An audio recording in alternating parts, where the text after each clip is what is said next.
congreso organizado por la Facultad de Educación y Salud de la UPC. Viernes, feriado, 9:30 de la mañana, vale doble el esfuerzo de estar presentes acá, así que les agradecemos mucho la presencia. Mi nombre es Gabriela Pimentorena y tengo hoy el honor de moderar esta mesaza de dos grandes de la accesibilidad. Las voy a presentar y bueno, luego las vamos a escuchar. Han preparado muchas cosas para compartir. Hemos llamado a este panel, a esta conversación, desafíos en torno a la accesibilidad en la universidad, y lo hemos enfocado desde las experiencias de Latinoamérica, ya que Sandra nos aceptó el desafío de compartir toda su experiencia de sus recorridos por Latinoamérica. Así que bueno, Sandra, te agradecemos especialmente haber aceptado tan generosamente nuestra invitación. Una cosa ocasional. Bueno, Sandra tiene una extensa trayectoria en la Universidad Nacional de La Plata, pero también en otras universidades, en la Argentina, en las redes de Argentina y también de Latinoamérica. Es maestra de plástica, voy a machetear porque es largo. Es maestra de plástica, es profesora de educación física, es licenciada en psicología, ha hecho diplomatura en gerencia social y políticas de discapacidad en la Flaxo, es magíster en integración universitaria para personas con discapacidad en la Universidad de Salamanca y también es especialista en gestión de la educación superior en la UNLP. Ella me pide que salte, pero bueno, es importante decir que trabaja en el ámbito de la discapacidad desde hace un montón de años, desde 1980, en instituciones públicas, con infancias, con adolescencias, y es fundadora de espacios claves y referentes en el ámbito de la discapacidad, como ha sido la Dirección de Inclusión en la Universidad de La Plata, pero también la comisión que fue precursora de lo que hoy es la RID, la Red Interuniversitaria Nacional que depende del CIN. Ella ha sido ahí muy activa, fundadora de ese movimiento. Bueno, docentes de cátedra, de grado y de posgrado vinculadas a la discapacidad, y acá tiene mucho para contarnos en relación a cómo la discapacidad ha ido entrando en los currículums de los planes de estudio. Responsable de la Comisión Interuniversitaria de Discapacidad y Derechos Humanos, hoy la RID, co-creadora de la Red Latinoamericana de Discapacidad y Derechos Humanos, a la que está fuertemente vinculada actualmente. Ha tenido premios en la Universidad Nacional de La Plata, el premio Adriana Calvo por sus aportes destacados en el campo de los derechos humanos. Así que bueno, Sandra es una constructora de redes, una tejedora natural de vínculos, de redes, y ahora actualmente de textiles también. Y sigue siendo transmisora porque le enseña a bordar y tejer a su nieta, con lo cual es una innata tejedora impulsada por las injusticias, una buscadora de justicias y de igualdades. Ella toma lo que hay, como está, y con eso construye. Por lo cual para nosotras es una referente desde hace muchos años, una hermosa referente. Madre de 4 hijas, 4 nietes, y bueno, nada, seguir tejiendo, y gracias por estar acá. Pauli Rubiolo es de la casa, ya todos la conocemos. La Pau, bueno, es profesora de pedagogía diferenciada y con eso saltan los años. Es psicomotricista, magíster en educación especial, doctora en educación recientemente. Bueno, es miembro del programa de accesibilidad, trabaja activamente en nuestro querido programa, es docente e investigadora de la facultad, y bueno, una inquieta luchadora por la calidad de la vida de personas con discapacidad, jóvenes y adultos. Desde hace 30 años viene trabajando en ámbitos públicos y privados, también recorriendo América y buscando siempre nuevas estrategias, nuevos sentidos, nuevas formas y bueno, tenemos también el honor de que hoy nos ha preparado muchas experiencias para compartir. Que compartimos, pero hoy me toca moderar.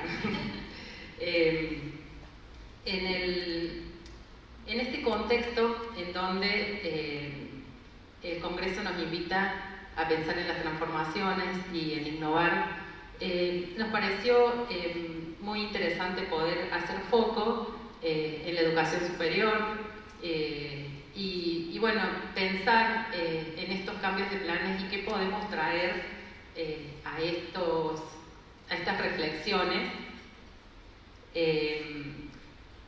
para acercar desde las experiencias que hay en Latinoamérica, que son un montón, que son valiosísimas, y en la Argentina tenemos referentes tan potentes como es Sandra y toda su experiencia en la Universidad de La Plata y en las redes nacional y latinoamericana.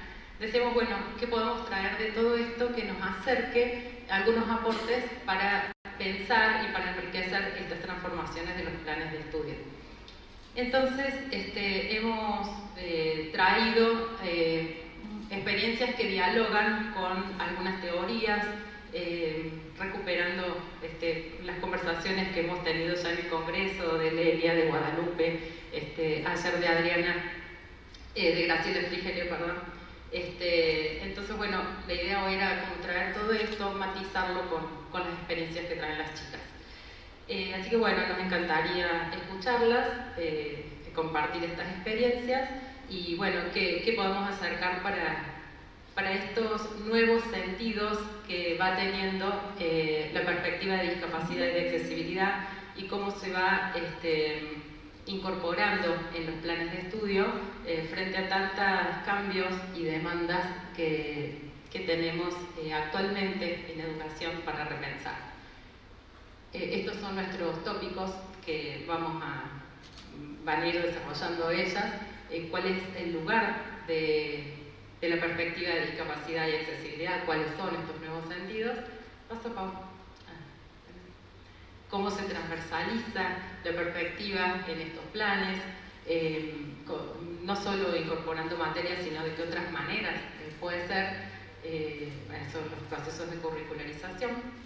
Y la tercera gran pregunta que tenía yo para hacerles a las chicas es cómo tejer lazos con la formación docente, cómo expandir los límites de la universidad para llegar también a la formación docente y abrir ahí un diálogo que es tan potente y necesario. Paso palabra. Bueno,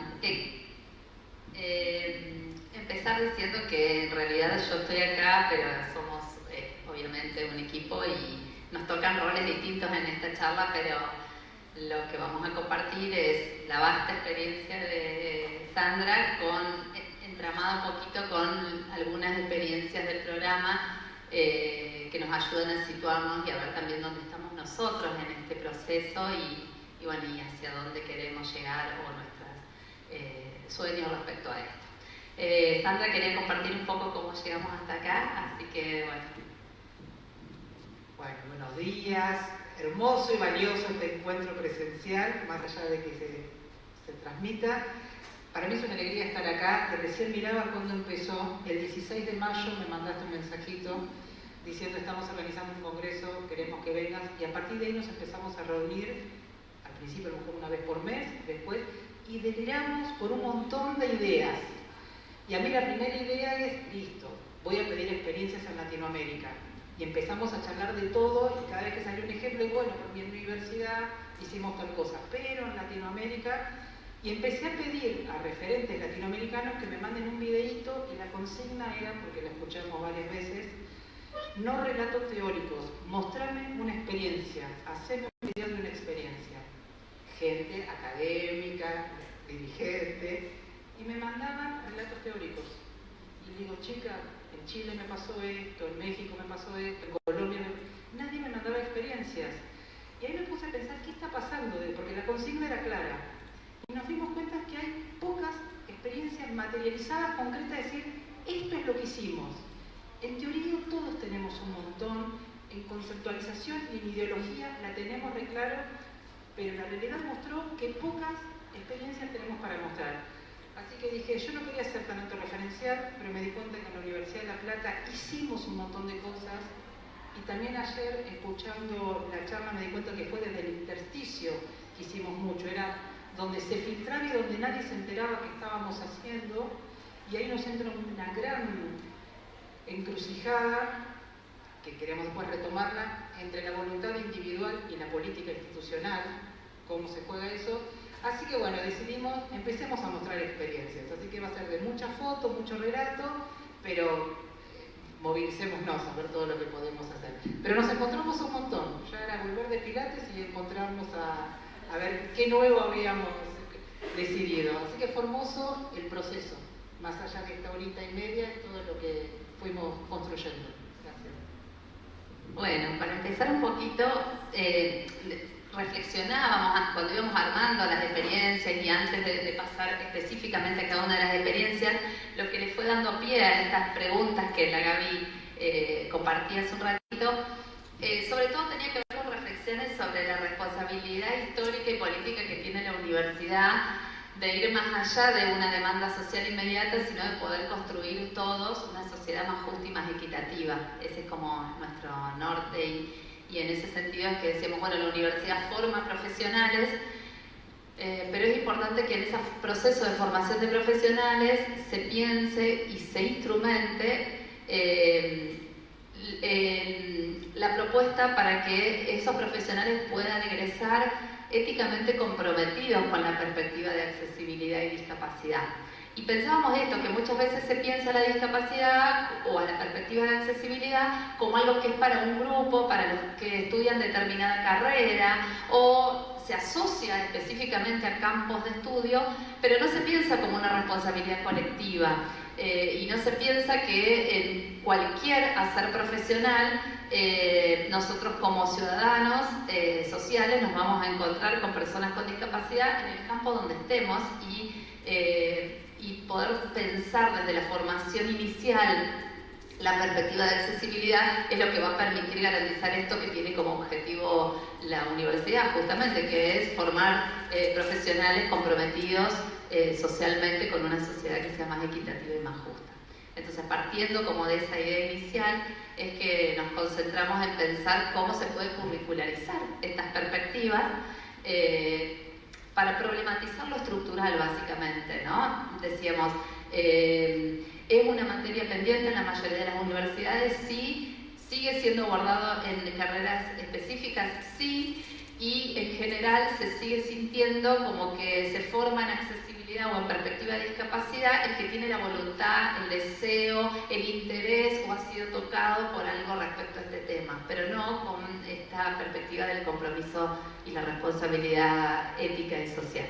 Entonces pensábamos un poco a lo largo de estas experiencias cómo se puede transversalizar el sentido y la perspectiva para dejar de darle un carácter electivo o voluntario y empezar a ser más allá de una decisión personal o subjetiva ligada a la ética de la bondad, como muchas veces algunos autores lo nombran, o a una voluntad asistencialista, sino cómo podemos hacer para que esto sea un mecanismo que permita pensarlo estructuralmente en un sentido más amplio. Entonces, la idea de estas experiencias que vamos a ir como compartiendo, Sandra, por supuesto, tiene muchísimas hermosas experiencias que vamos a iniciar por ahí y vamos a intentar también compartir que eso que se transversaliza en América Latina también se sitúa en nuestra universidad y también tenemos algunas experiencias chiquitas para compartir que nos van a permitir eso, pensar qué lugar me toca a mí particularmente, como futuro profesional o como profesional en mi aula, con mis estudiantes, en la facultad donde estoy, para transformar estas miradas respecto de la participación de las personas con discapacidad en el ámbito universitario. Bueno, no es que quiera ser autorreferencial, pero siento que soy testigo de un proceso histórico y tuve la suerte de estar en los lugares justos, en los momentos oportunos, y sé que lo que hice yo lo pudo haber hecho un montón de gente. Pero mi historia empieza a mis 16, 17 años, que enfrente de mi casa había un grupo de chicos con discapacidad y yo entré como voluntaria. y llega el año 81, que se llamó el Año Internacional de los Minusválidos. Ahí tengo una fotocopia cuando me regalaron, fotocopiado, escrito a máquina, el documento por el cual se declara el Año Internacional del Minusválido. Y yo me reenganché y empecé a participar en la secundaria y me enganché tanto que me dicen: Sandra, se va a hacer el encuentro en Mar del Plata, te nombramos coordinadora del voluntariado. 17 años.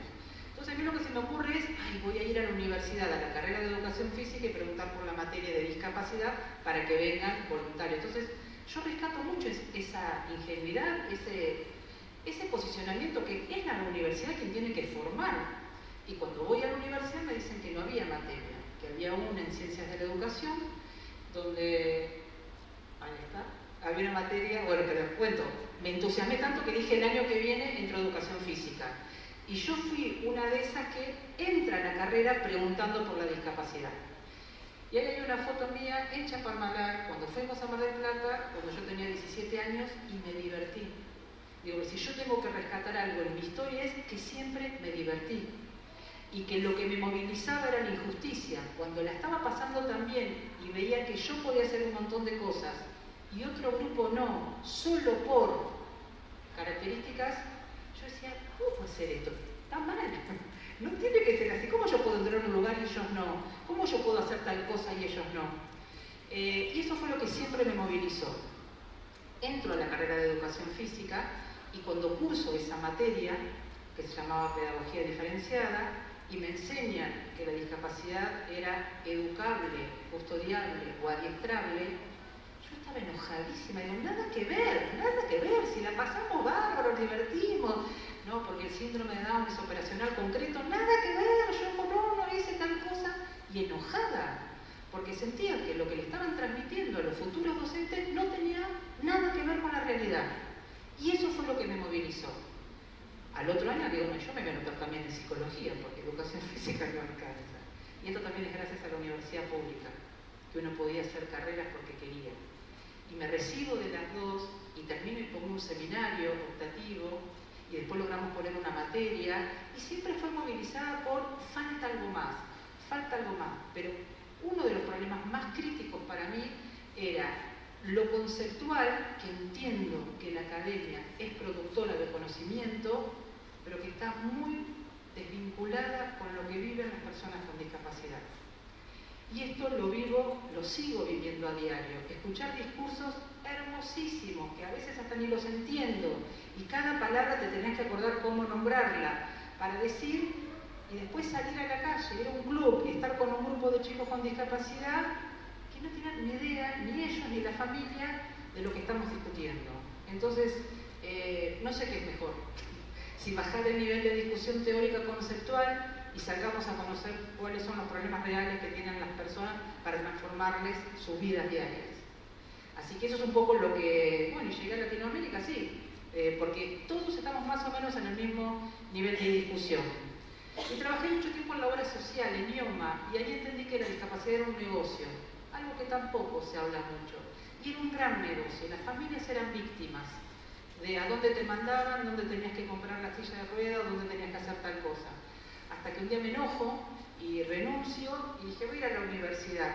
Y en la universidad me abrieron las puertas porque yo me ofrecí voluntaria, en forma ad honorem, a hacer algo. Y así empecé, y siempre fui la... ¡Qué bien, Sandrita! Y no me molestó, digo, a ver, durante muchos años hice ad honorem un montón de cosas, pero en ese de que no reclamaba y no pedía, pude hacer un montón. Hoy a la distancia no sé si está bueno eso, porque es necesario demostrar que si hay presupuesto es porque es una decisión política hacer. Bueno, casi todo lo que hicimos en La Plata durante mucho tiempo tuvo que ver porque nadie se enteró que lo estábamos haciendo, hasta que apareció. Y después sí, me hicieron la designación, después sí se creó una comisión, pero cuando yo empiezo a ver todo lo que hicimos fue porque sentíamos que había que transformar la realidad y no pedíamos tanto permiso, lo hacíamos. Pero algo que me parece que eso sí es necesario que revisemos: nunca trabajé tanto con el sector fundamental de la discapacidad, siempre fui al que parecía que no tenía nada que ver. Entonces cuando charlábamos y empecé a mostrarles, si querés, experiencias, principalmente fueron los trabajadores no docentes de la universidad con los que trabajamos.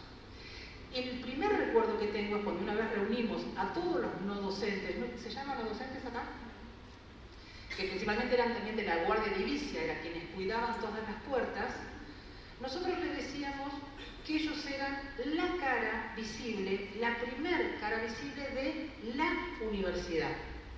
Que ese estudiante iba a la casa y dice, la universidad me dijo, aunque sea un precarizado, contratado, categoría no sé cuánto, entonces que según, y ahí sí entendí siempre lo de la discapacidad como construcción social, ahí pude entender que esa cara que le ponía el personal no docente, ese gesto, esa actitud de decirle, ay, qué lindo que viniste, o según lo que le decía, era lo que le transmitía que la universidad pensaba de esa persona.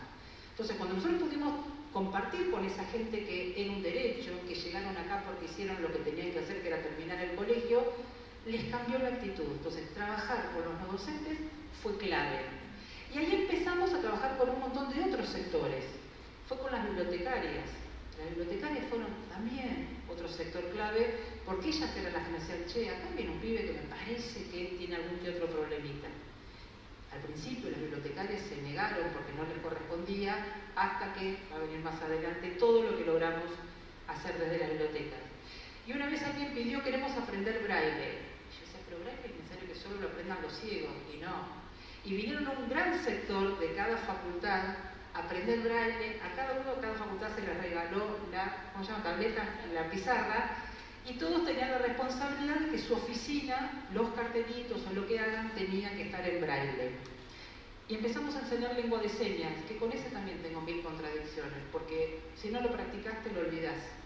Entonces era lo políticamente correcto hacer lengua de señas, y también era un gran problema porque la asociación tenía que ser 20 y se anotaban 150, pero movilizó, y cuando una vez un estudiante sordo nos dijo, yo me fui a atender, y cuando la empleada me saluda en lengua de señas, dice, no lo podía creer, la que sigue. Bueno, de esas experiencias bastantes. Y el otro eje, por el cual nosotros siempre queríamos hacer, era esto, cómo transversalizar, cómo llevar la pregunta de discapacidad a los diferentes sectores.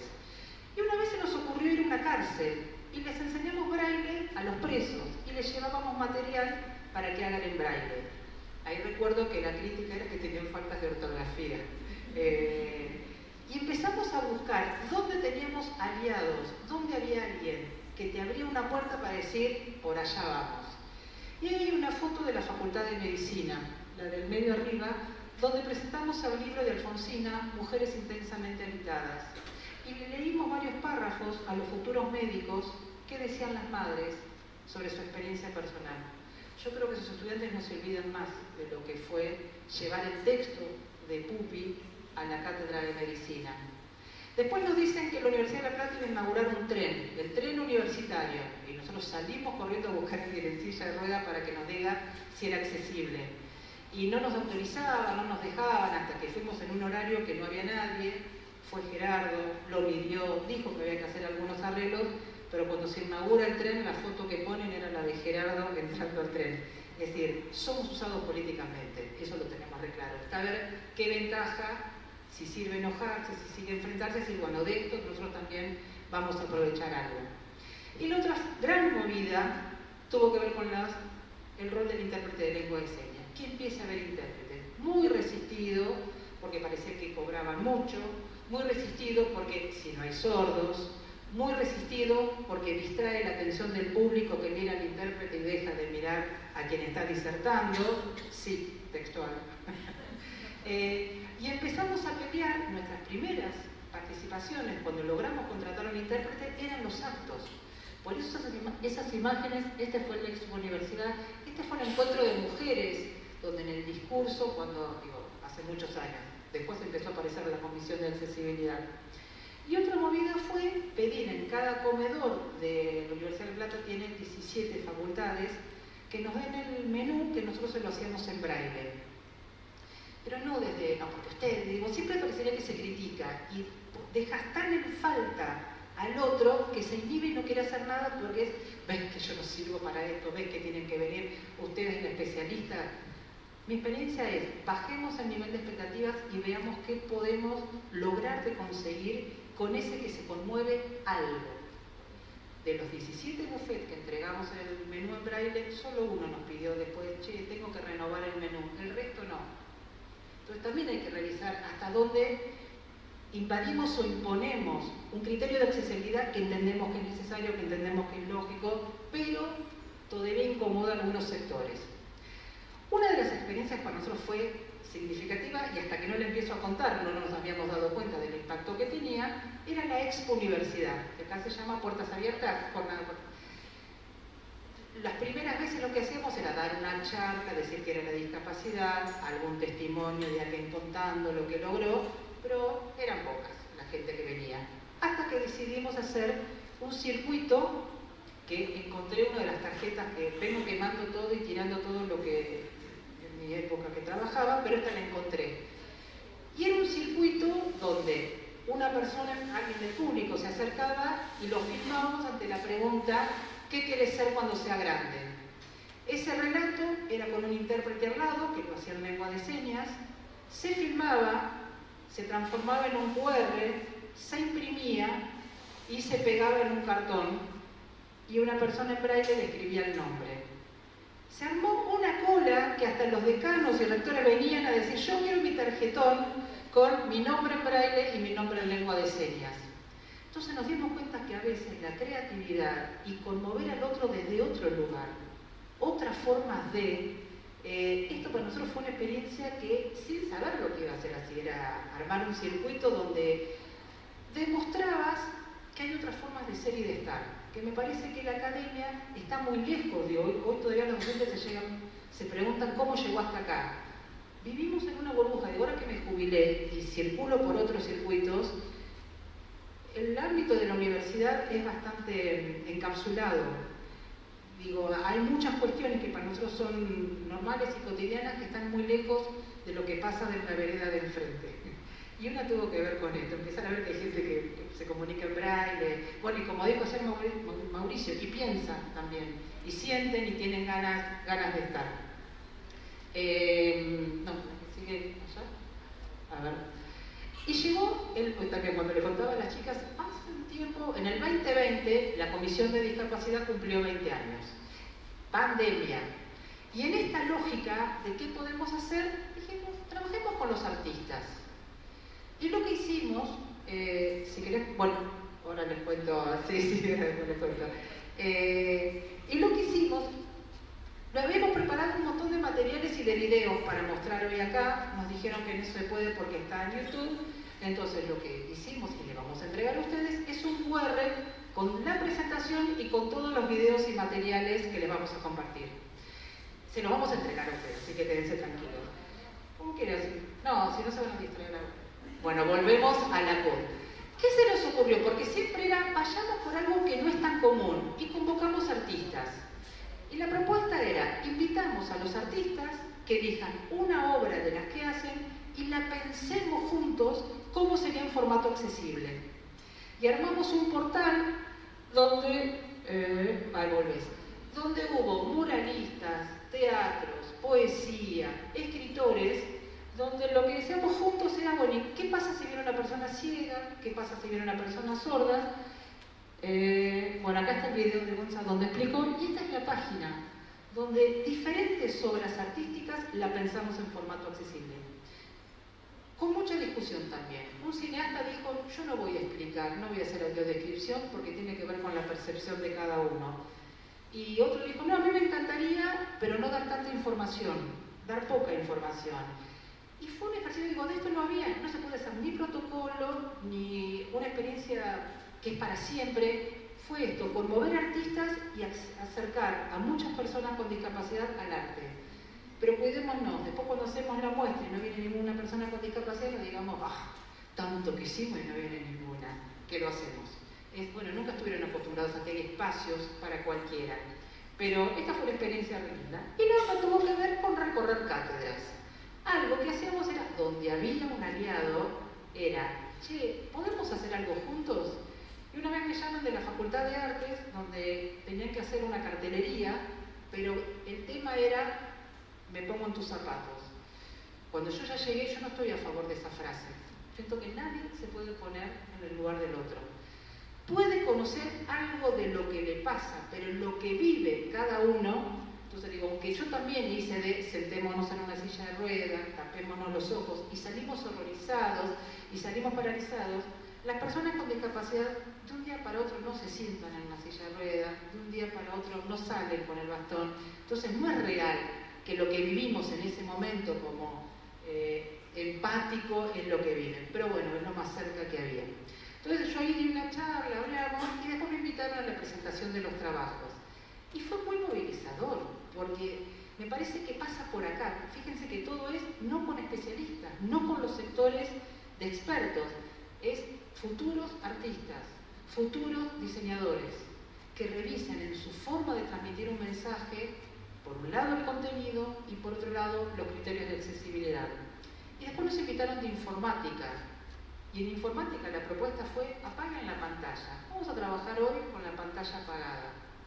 Esos estudiantes de informática que por un ratito vivieron que era lo de las teclas rápidas, y era, no es que queremos que seas experto en accesibilidad, es que cuando diseñes una página la hagas desde el vamos en formato accesible.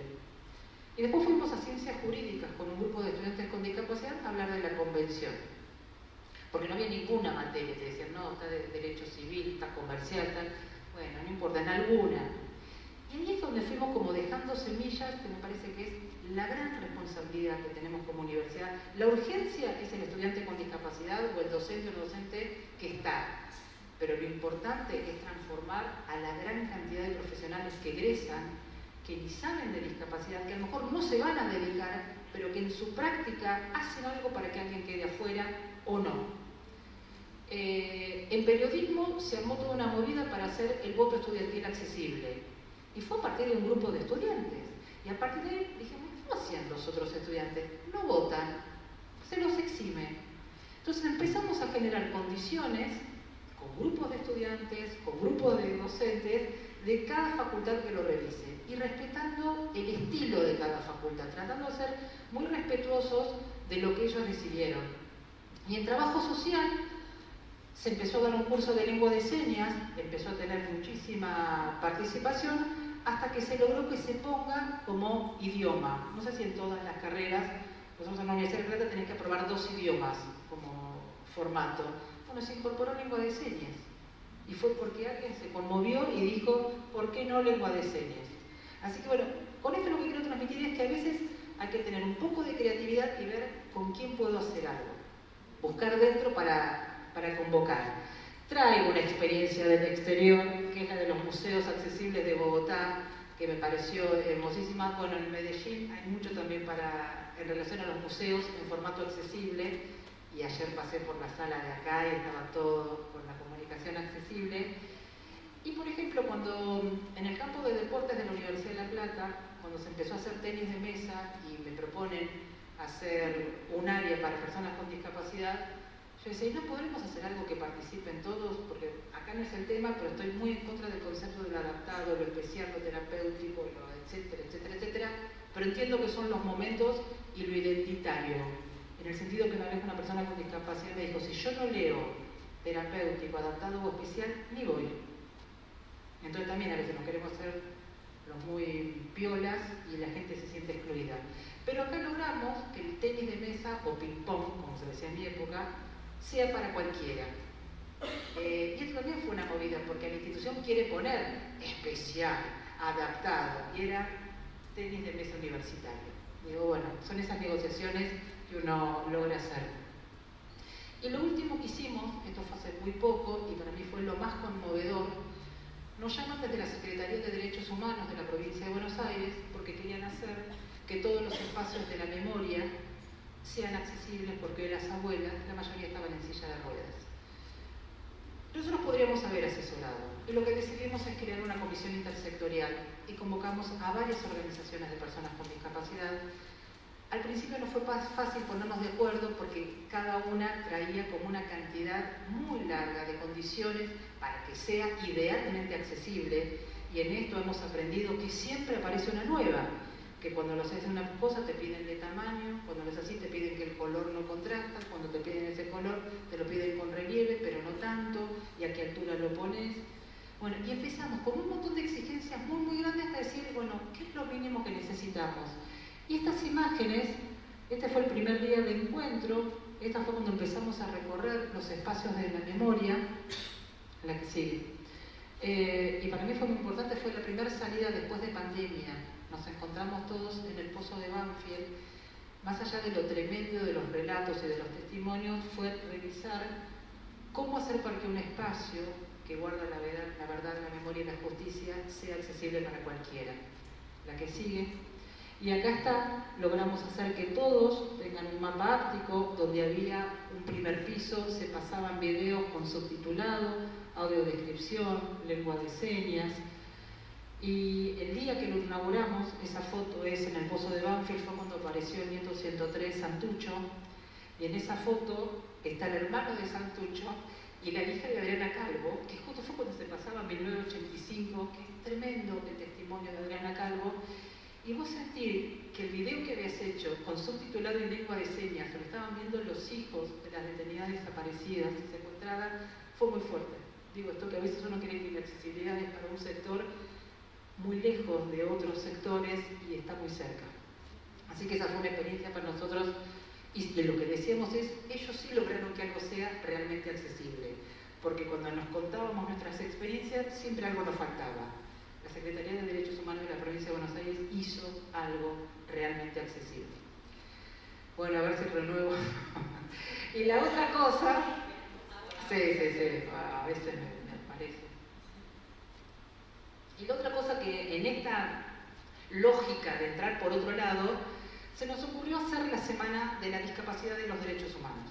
Entonces, todos los años, del 3 de diciembre al 10 de diciembre, invitábamos a todo aquel que había hecho algo durante el año vinculado a la discapacidad o la accesibilidad, lo muestre. Y ya teníamos varios anotados. Un trabajo práctico, una entrega, una muestra, un programa de radio. Y eso empezó a tener cada vez más fuerza y se institucionalizó. Y empezamos a revalorizar porque ese estudiante venía con la familia, porque se exponía a su trabajo práctico y venía el docente a mostrar lo que había hecho con sus estudiantes. Y acá lo que hicimos fue, esta foto es la entrega del menú del comedor. No sé acá, como en muchas universidades, los comedores por lo general los tienen las agrupaciones políticas, el centro de estudiantes. Bueno, y para nosotros fue lindo porque cada uno estaba con su camiseta de su agrupación, pero todos recibiendo el menú en braille. Ahí hay una muestra de medicina y ahí Gonzalo, que es nuestro gran referente, después de haber presentado el libro en medicina de mujeres intensamente evitadas, Gonzalo decide hacerlo como obra de teatro y en lengua de señas. Así que ahí las actrices son actrices sordas que se comunican en lengua de señas. Y bueno, no solo de todo lo que pedí a nivel latinoamericano de experiencias accesibles, cuando se los pido a la gente de la UBA, que yo había estado cuando hicieron las revistas científicas accesibles y me pareció espectacular la experiencia, las chicas me terminan diciendo, Sandra, no te podemos hacer el video, pero te pasamos el link de una charla que dimos de 1 hora y media donde contamos toda la experiencia. Ese link va a estar en el QR, pero si la UBA, que sabemos que es un monstruo, logró que todas las revistas científicas sean en formato accesible, lo podemos hacer. Así que ese material va a estar. A ver, ¿qué sigue? Bueno, y ahora viene mi experiencia. Ya les conté. Entré en educación física. Recibí poca formación. Me recibo y hacemos un seminario. Ese seminario después se logra materia. En el 2003 se pone como materia. Y yo creía que con eso alcanzaba. Y me di cuenta que no. Porque la queja era recién en quinto año y en un cuatrimestre imposible dar. Entonces, ¿qué hice? Fue recorrer las diferentes cátedras.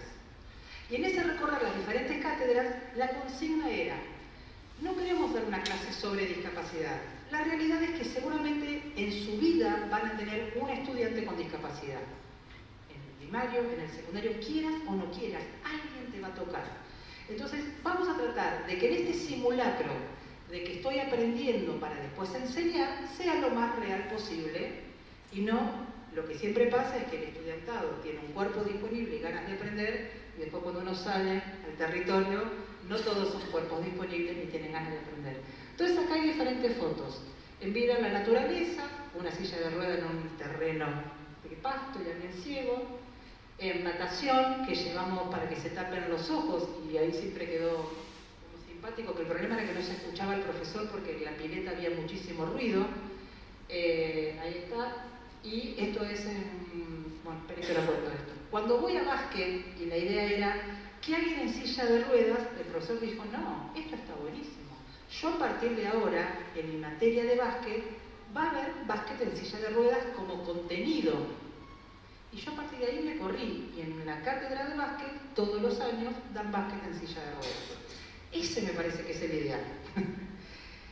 Después de todo esto que yo ahí pongo, ¿por qué fue anticipar escenarios? Esto lo vio una vez un estudiante, Brenda, no era estudiante, Brenda es una deportista, y dijo, yo quiero estudiar educación física. Y la foto de handball, de softball, es un estudiante usuaria de silla de ruedas. Entonces me parece que es empezar a entrar por otro lado. Bueno, de estas experiencias hay varias, valoro cuando el docente se lo apropia y dice, bueno, entonces vamos a hacer algo. ¿Y qué hice yo desde mi cátedra? Venía gente con discapacidad a dar las clases.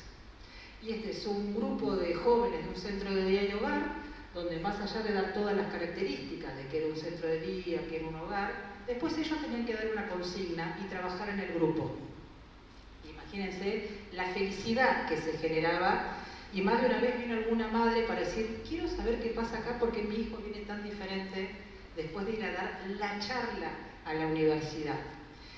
Y me parece que esas son las pequeñas estrategias de que mucha gente dice, yo no me animo a trabajar con discapacidad. Entonces, ¿cuál es esa primera experiencia?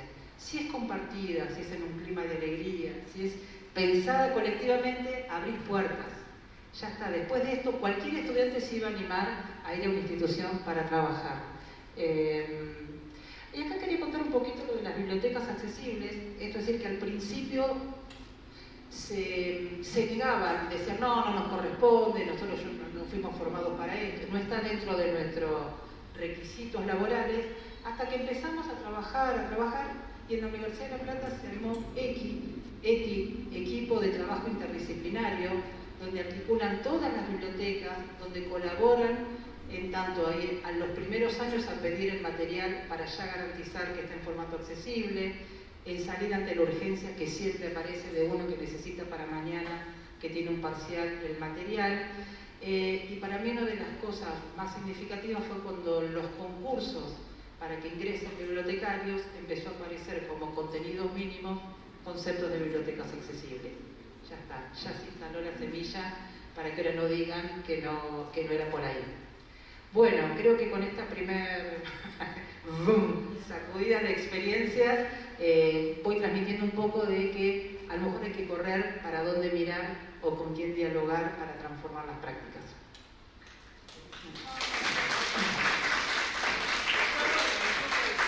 Amedrenta un poquito agarrarme, pero bueno, desde nuestra humilde pero sentida y comprometida experiencia del programa, encarnado en el trabajo que Gaby viene realizando junto a Miriam desde hace un montón de años, a mí me toca compartir algunas experiencias que tienen que ver con cómo nosotros pensamos la transversalización de la perspectiva de discapacidad y accesibilidad en el contexto de nuestra universidad. Entonces, para nosotros una gran experiencia es el seminario que venimos desarrollando desde el año 2021, que se llama Discapacidad y Derecho a la Accesibilidad actualmente, y que dictamos de manera virtual, gratuita y sostenida durante todos los cuatrimestres, y con muy lindas experiencias, porque son muchos estudiantes que a veces eligen el seminario porque lo tienen dentro de su malla curricular como una obligación realizar algún seminario electivo, pero también muchos otros estudiantes que eligen hacer el seminario, como nuestro fandom que está ahí, que realizan el seminario no porque está en su malla curricular, sino porque les gusta, se sienten atraídos hacia la temática o quieren formarse en perspectiva de accesibilidad. Y también el seminario es para nosotros un espacio de transversalización. ¿Por qué? Porque es una oportunidad en la cual nos encontramos con estudiantes de todas las carreras de nuestra universidad. Entonces, confluyen en las clases del seminario estudiantes de arte, de educación física, de gastronomía, de turismo, de hotelería, de educación y salud, de algunas de las carreras de educación y salud de la facultad, que aunque lo tengan incorporado quizá en sus disciplinas, también quieren incorporar la perspectiva de accesibilidad.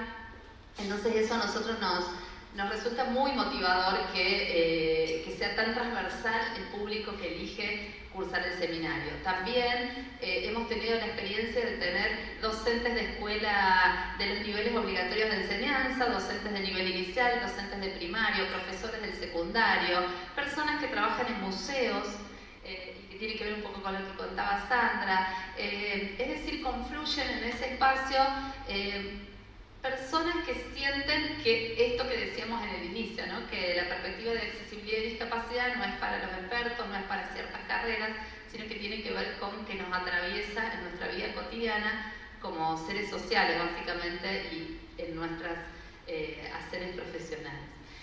¿Qué queríamos compartir en esta experiencia? Sobre todo los trabajos finales, porque esos trabajos finales dan cuenta justamente de esta transversalidad y de esta heterogeneidad que estamos diciendo. Entonces, la propuesta final del seminario es la producción de accesibilidad. Nosotros decimos, bueno, vos venís de gastronomía, ¿qué podés hacer accesible de algo que vos vivas, estudies o pienses que tiene que ver con tu inserción laboral en el área de gastronomía? Entonces este es un trabajo final de un estudiante que ella decía, en mi comisión yo tengo una compañera que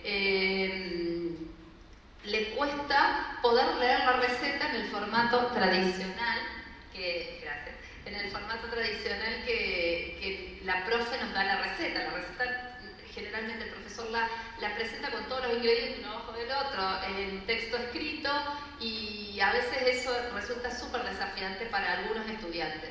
Entonces ella propuso como trabajo final 2 recetas de las que había trabajado recientemente en una de las materias, que es pastelería, y eligió hacer con el formato de imágenes, que para nosotros por ahí los que somos del campo nos parece algo súper sencillo.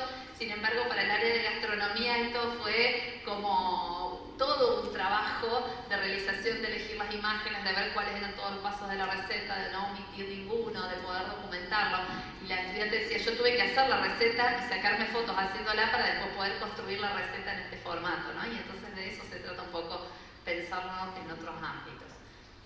Otro ejemplo que tiene que ver con esto también es que otro trabajo final, también de gastronomía, fue realizar los menús en braille y con código QR. Entonces hoy nosotros si vamos a cualquier bar vemos que esto es una práctica habitual, que nos dicen, bueno, acá en este QR puedes ver el menú, pero muchas veces ese QR dirige un menú que no tiene un formato accesible. Entonces lo que ellos hicieron fue presentar ese menú con distintos formatos, y uno de esos era que también en la mesa, además de tener el QR, estuviera una etiqueta en braille explicando que ahí se podía acceder a un menú en otro formato, ¿no? Entonces, a veces el QR está, pero eso no es garantía, como decía Sandra, de que esté en un formato accesible.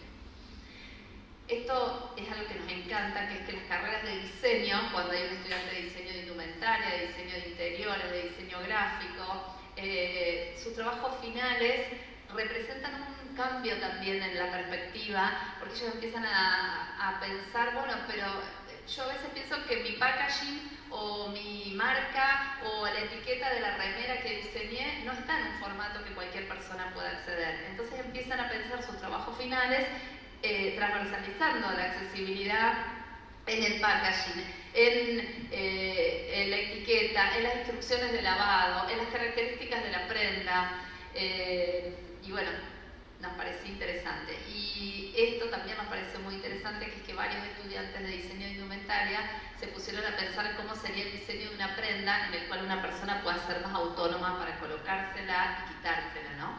Entonces hubo varias experiencias de blusas más fáciles de abotonar o sin botones, cómo la podemos diseñar para que tenga un formato que cualquier persona pueda de manera autónoma vestirse o desvestirse. También muchos trabajos tienen que ver con pensar las redes sociales en formatos más accesibles, o pensar, como también Sandra lo trajo en su experiencia, formatos accesibles en cuestiones cotidianas como puede ser el menú de la cantina, por ejemplo, de Spilimbergo, porque esto fue un trabajo final de un estudiante de esa escuela, ¿no? Y cómo poder acceder al menú en una carta que tenga un buen contraste, que tenga una letra que sea que respete los criterios de accesibilidad, de palos secos, que tenga un QR que lleve un formato en audio o en lengua de señas, ¿sí? Entonces, bueno, trabajos que nos ayudan a darnos cuenta que el seminario realmente lo que trata de pensar o de ofrecer es esa autorreflexión acerca de cómo puedo hacer yo de este ámbito, de este campo de estudio al que pertenezco, cómo puedo instrumentar ahí los criterios de accesibilidad, ¿no? Este es otro trabajo de un estudiante que planteó la accesibilidad en uno de los museos, esta vez pensando en la accesibilidad cognitiva, es decir, a través de pictogramas, cómo ir referenciando los espacios, para que también con autonomía la persona pueda recorrer el museo. Este es otro trabajo final que nos parece hermoso, que tiene que ver con las piezas cerámicas y cómo hacer una muestra en formato accesible. Esto fue una muestra que se hizo en la Noche de los Museos en Arranz, en la escuela Arranz, y entonces las obras de cerámica debajo tenían lo que se ve en el círculo, un QR y un cartel en braille que dirigía a una explicación o una audiodescripción de la obra y también una explicación del sentido y de quién era el autor, ¿no? Entonces también para hacer en esos espacios que fue la Noche de los Museos, una oportunidad también para que personas con discapacidad puedan participar de ese evento. Bueno, cuando charlábamos de experiencia nos parecía que otro eje clave era la formación docente. Y ahí sí quería contar que capaz que no nos llama la atención porque está tan naturalizado, pero a nivel latinoamericano, cuando empezábamos a dialogar, uno de los temas que tenía que ver con lo docente era que ningún docente que da clase en la universidad se le exige formación pedagógica. Que para ganar un concurso docente, uno acreditando una experticia en ese saber disciplinar, alcanzaba. Entonces también era nosotros reprocharle al mundo docente que el docente decía, nunca nadie me lo pidió. Entonces, empezar a incorporar formas, capacitación en el área docente fue muy complicado porque el docente, muchos no tenían ganas de que le vengan a traer una tarea más frente al poco sueldo que tenía y el gran trabajo que tenía. Bueno, entonces hubo como diferentes experiencias. Una fue en la Facultad de Ciencias Económicas, donde, no sé en qué año se hizo ese manual, ya ni me acuerdo, hace un montón. Decidieron hacer jornadas donde por cátedra se entregó un material que era consideración, bueno, no nos gustaba la palabra protocolo, consideraciones generales si tengo un estudiante con discapacidad. Y así fuimos recorriendo como diferentes facultades viendo bajo qué estrategia, pero no que lo vivan como una obligación. Nosotros nunca fuimos mirá que si no cumpliste denunciamos, que eso había un sector que estaba de acuerdo con eso, sino cómo conmoverlo. Y tuvimos buenas y malas experiencias. Yo me estaba olvidando que una de las cosas que empezamos a hacer era traer testimonios de estudiantes. Y hay unos testimonios que los van a tener en el QR, que es el de Joana y el de Lucas, donde ellos cuentan qué les pasó cuando entraron a la universidad. Y me parece que son muy gráficos para que un docente sienta que no le está haciendo un favor, y que una vez que alguien modifica su forma de dar clase, beneficia a muchos más estudiantes. Esto tiene que ver con un poco con lo que charló ayer Mauricio de la norma y el estudiante esperado y ese modelo único de ritmo de estudiantes. Pero fuimos logrando incorporar, de ver qué empezamos a hacer, dónde hay formación docente en las diferentes áreas y ahí tratar de meter una charlita, un contenido, la que sigue. Y así fue como en la Universidad de La Plata existe la carrera de especialización docente, que es gratuita para aquellos docentes que están dando clases. Se logró poner un seminario de derechos humanos y dentro de ese seminario de derechos humanos tuvimos 3 clases para hablar de discapacidad y accesibilidad. Y para nosotros es un gran logro.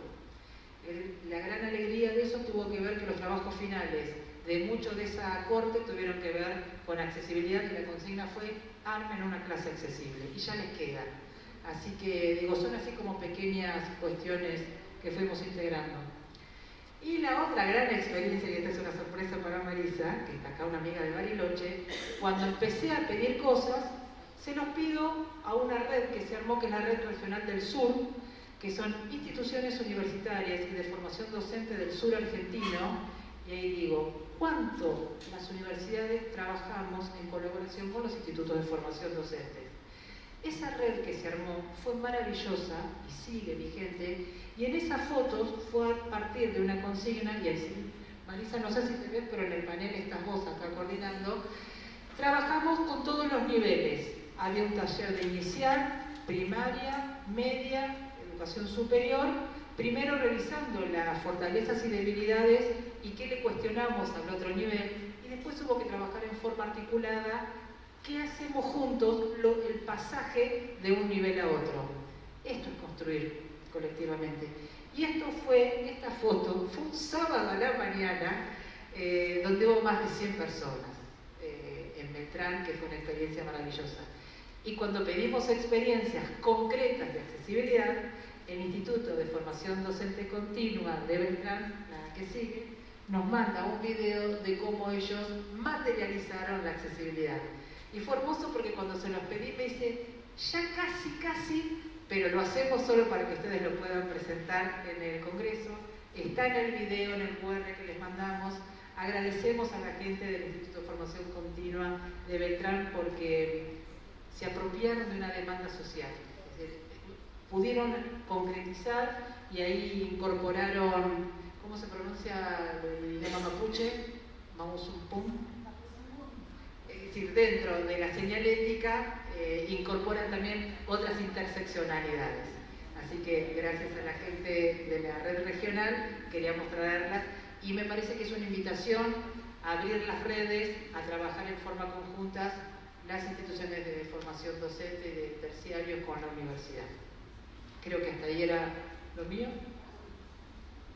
Bueno, matizando algunas de nuestras experiencias, una experiencia que queríamos compartir y que nos pareció súper significativa es que, por ejemplo, los estudiantes de hotelería que habían realizado el seminario se vieron interpelados en que en su formación como futuros encargados de hoteles o realizando tareas en hotelería, ¿qué pasaría si viniera una persona usuaria de la lengua de señas y ellos tuvieran que darle la bienvenida al hotel, pedirle que complete los formularios o lo que sea? Se sentían como interpelados. Entonces nos pidieron si podíamos propiciar un taller en lengua de señas en el turismo, y en el mes de junio desarrollamos este taller en la Facultad de Turismo y Ambiente.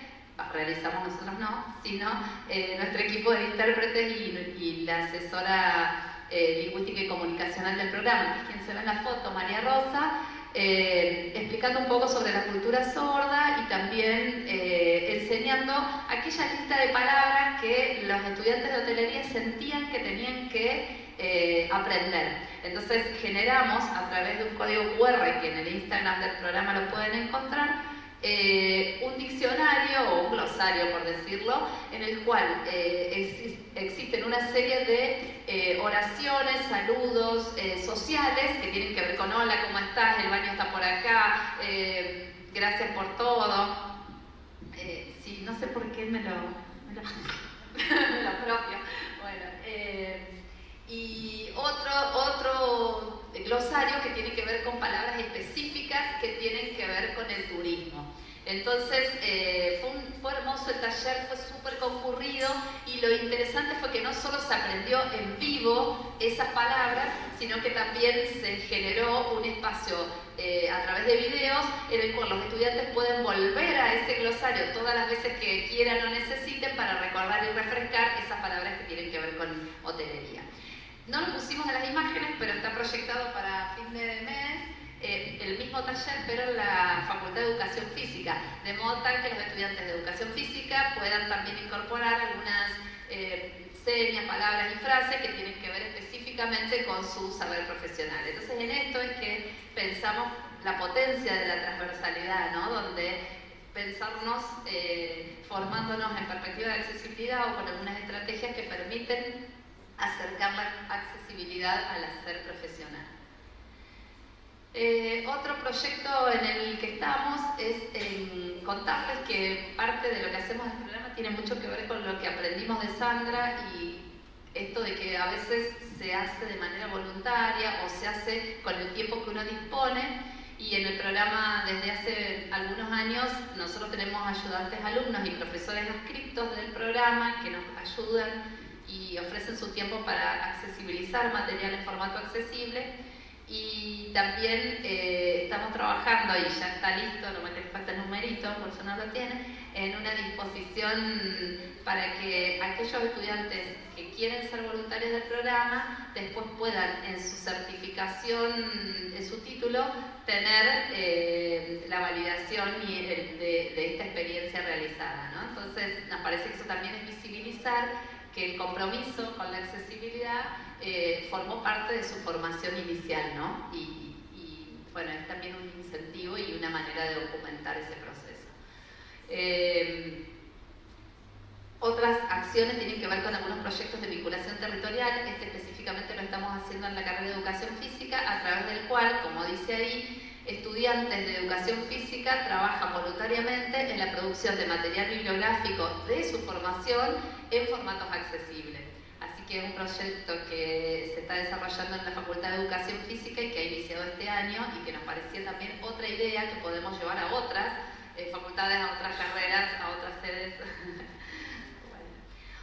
Bueno, esto también nos súper enorgullece y va de la mano con otra imagen que vamos a mostrar después, que es la transversalización de la accesibilidad en otras áreas de la UPC. Esto es un trabajo que realizó el programa durante un largo tiempo, todo el año, trabajando de manera transversal con Secretaría Académica UPC y con el área de comunicación para el diseño de esto, que es una placa que lo que evidencia es el Reglamento General de Estudios de las Carreras en diferentes formatos. Entonces, esa placa se imprimió para cada facultad, 2 por cada facultad, y están ubicadas en Bienestar Estudiantil y en la ventanilla de atención a estudiantes en cada una de las facultades y en cada una de las sedes.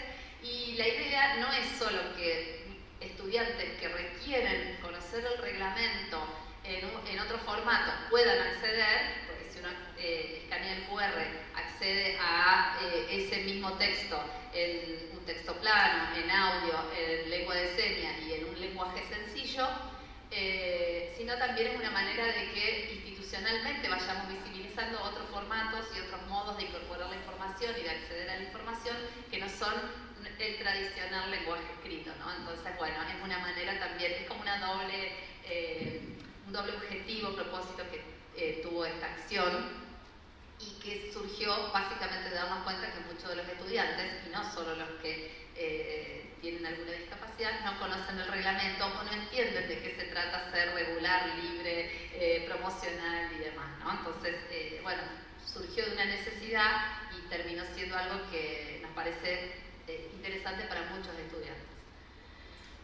Bueno, este es un proyecto que nos enorgullece un montón porque muchos de los que estamos acá formamos parte de este proyecto que duró mucho tiempo y que se materializó gracias a las referentes FES que le pusieron mucho cuerpo, que fue lograr la señalética con criterios de accesibilidad. Esta facultad fue la primera facultad de la UPC que logró realizar la señalética en formato accesible. Esa señalética se pensó, es un proyecto enorme, pero se pensó básicamente duró mucho porque tuvo muchos momentos de este proyecto. Primero se hizo todo un relevo, un análisis que empezó con Miriam todavía ya de cómo era, cómo podíamos pensar los pictogramas, cómo podíamos pensar la palabra que represente el área institucional que íbamos a señalizar. Bueno, hacer todo un análisis institucional de qué representaba cada señalética y después hacer el diseño, que en eso participó el área de comunicación de esta facultad, después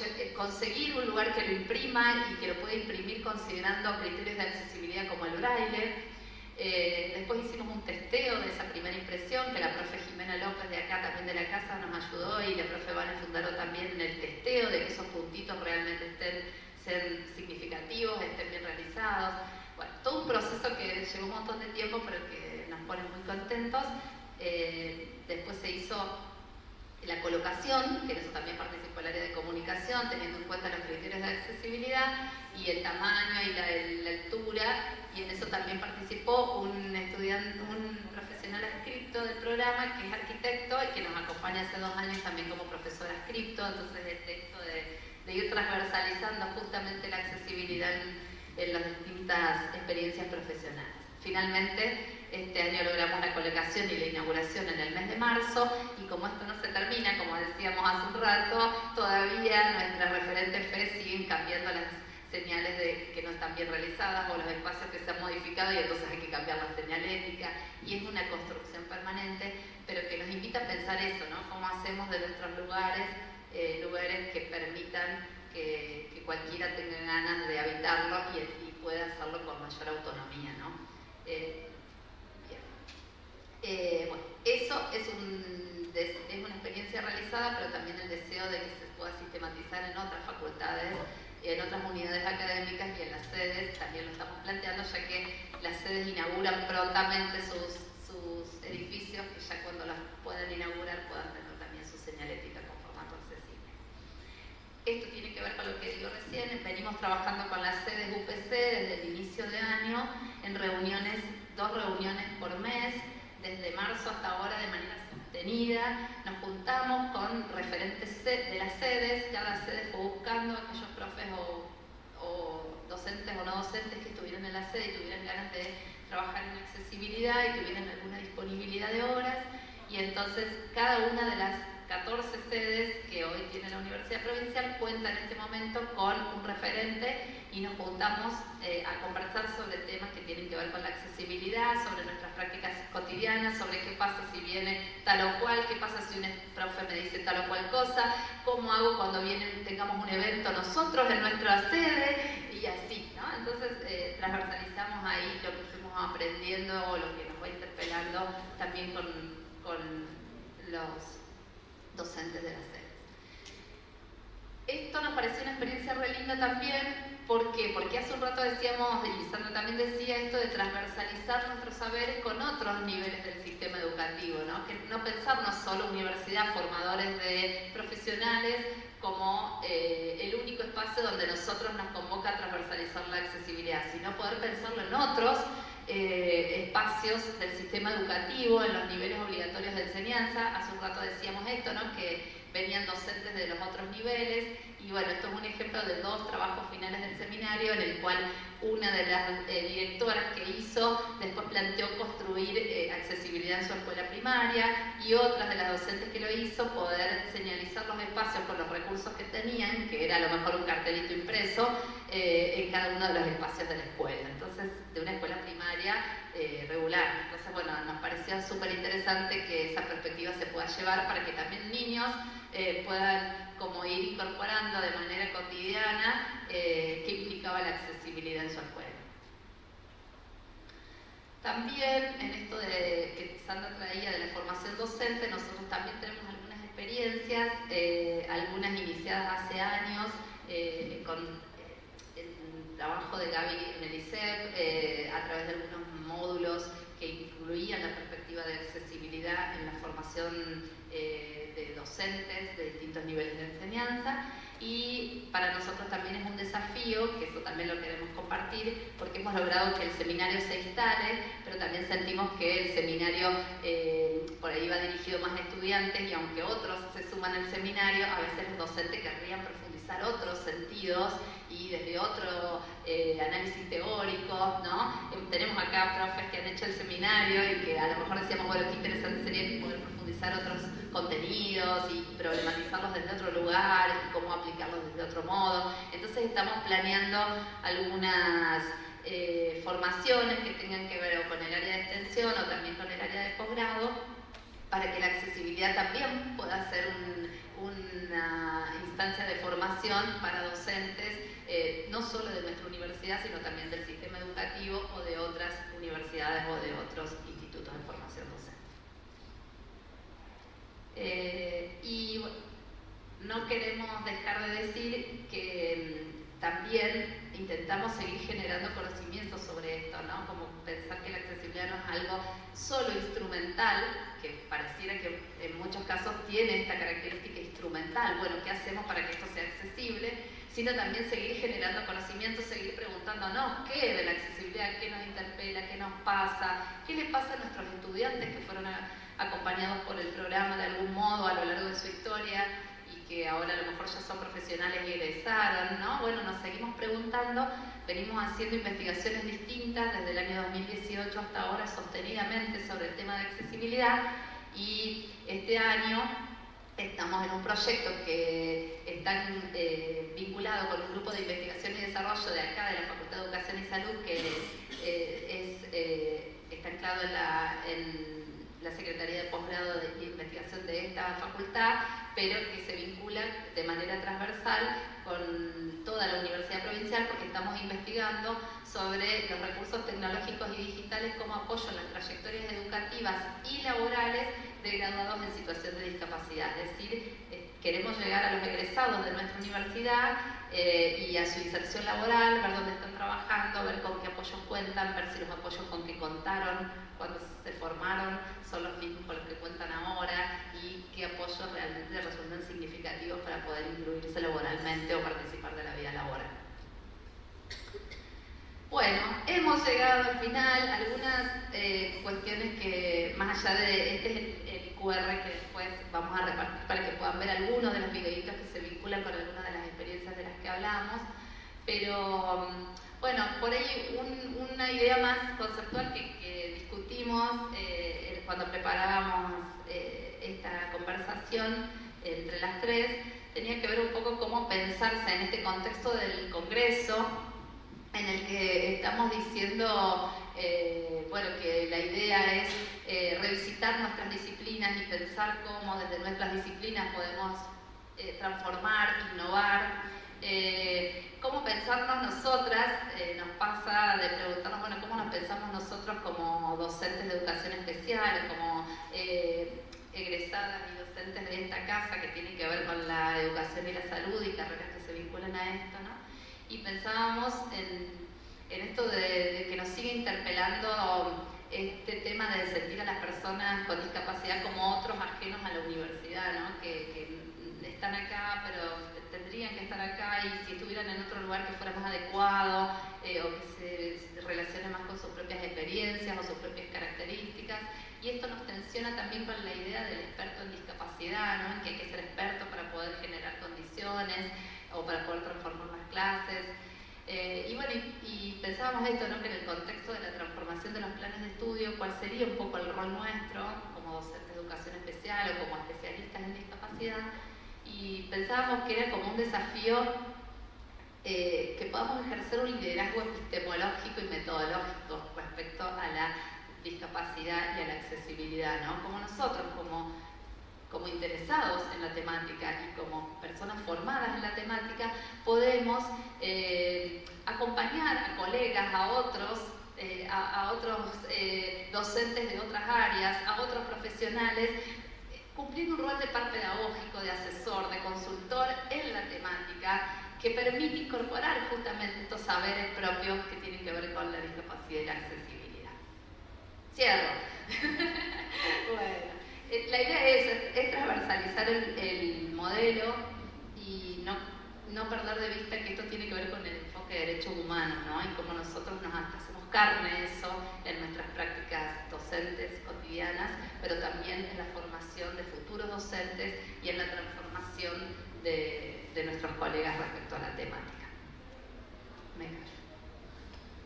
Bueno, aprovechando que seguramente hoy sí estamos todos movilizados, y cuando empezábamos era no queremos charla de disertantes, sino taller. Si esto movilizó un poco, la propuesta era si cada una con el que tiene al lado puede charlar, ¿qué puede transformar de su práctica? Y en esto aparece la voluntad personal con la política institucional, que de todo lo necesitamos. Necesitamos la voluntad individual y la política institucional. Entonces le proponemos si en 5 minutos, y después lo cuenta quien quiera, charla con el de al lado es 2 minutos. A partir de esta charla a mí me da ganas de. Así que dejamos que charlen entre ustedes, en 2 minutos cortamos y abrimos a preguntas e intercambio. ¿Les parece?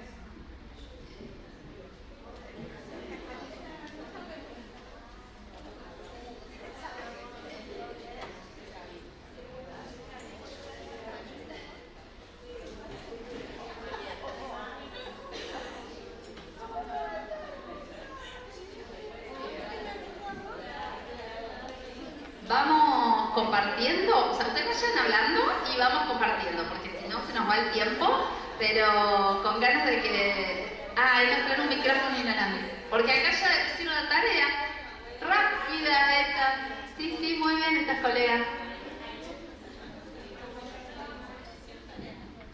Por el tema de la proyección en YouTube, les vamos a pedir que vengan acá a compartir sus ideas.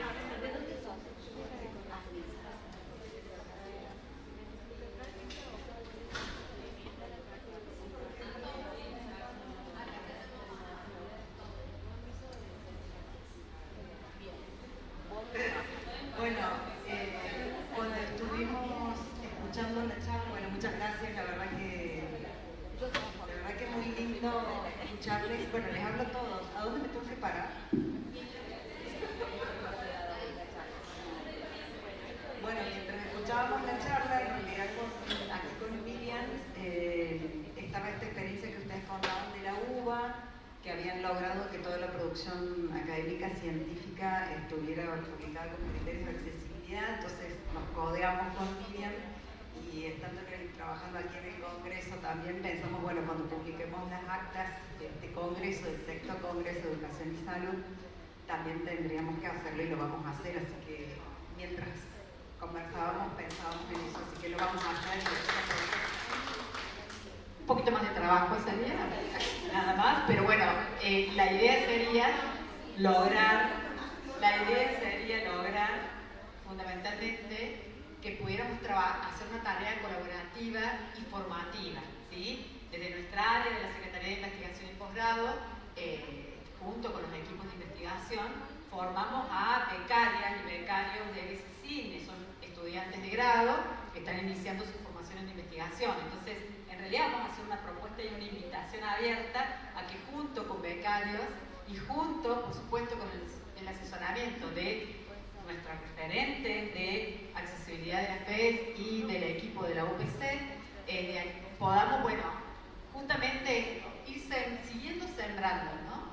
El germen de que esta semillita se siga cada vez propagando más y creciendo más en nuestra facultad. Creo que es una responsabilidad política e institucional que las actas de congreso salgan. No tenemos a nadie acá de la editorial .fes inaugurada este año, pero por supuesto que vamos a extender la propuesta para que no sea a modo de imposición, sino que sea un contacto, ¿no? Que creo que esa es la cultura que nos invita a la accesibilidad.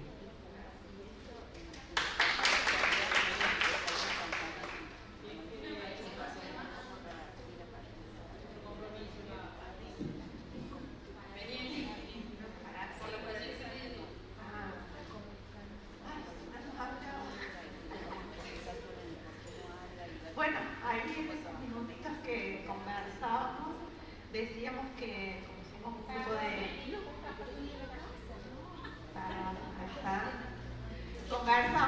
un grupo de docentes en el contexto de educación especial, decimos que hay muchas acciones que en lo cotidiano lo hemos hecho y volvemos a lo que se conversó en el espacio anterior, esta ausencia de los registros de estas acciones de accesibilidad y de propuestas que se realizan en lo cotidiano. Y qué valioso y qué importante es hacer esos registros y contarlos, compartirlos como moderadores de experiencias posibles. Y por otro lado, hablábamos de la importancia de poder sostener las decisiones cuando, por ejemplo, decidimos hacer accesible una carta de una cantina.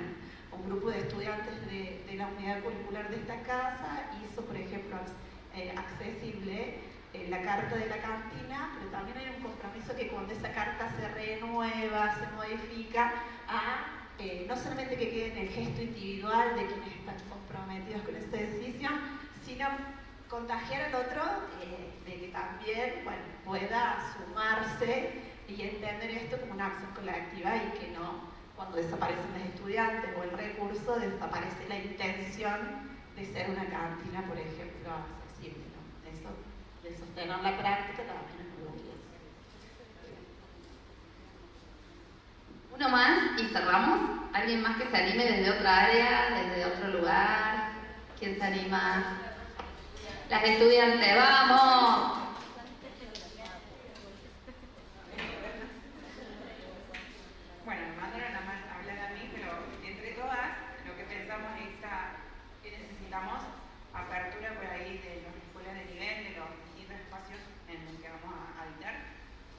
trabajar en la coparticipación, la corresponsabilidad para poder hacer accesible, porque bueno, en muchos lugares, en muchos contextos donde nos ha tocado ir, la accesibilidad no está y no hace falta tener discapacidad o algún CUT que nos avale como para llegar a eso. Entonces, poder ir plantando de poquito esta semillita de la accesibilidad en todos lados es como el compromiso y la gente vamos de la etapa. Y sí, me encantaría poder llegar a hacer todo lo que bueno, eso.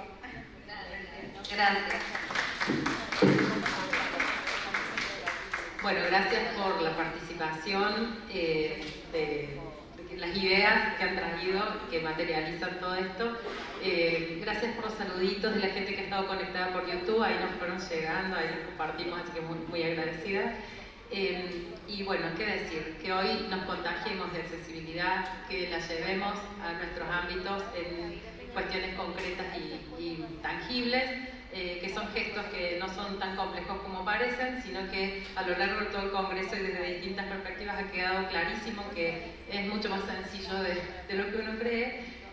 Así que bueno, la invitación es esto, a un giro cultural, epistemológico, pero que se transparente en las prácticas. Así que bueno, gracias Sandra, gracias Pauli. Bueno, y desde la universidad queremos hacer un presentito. Miri, te doy la palabra.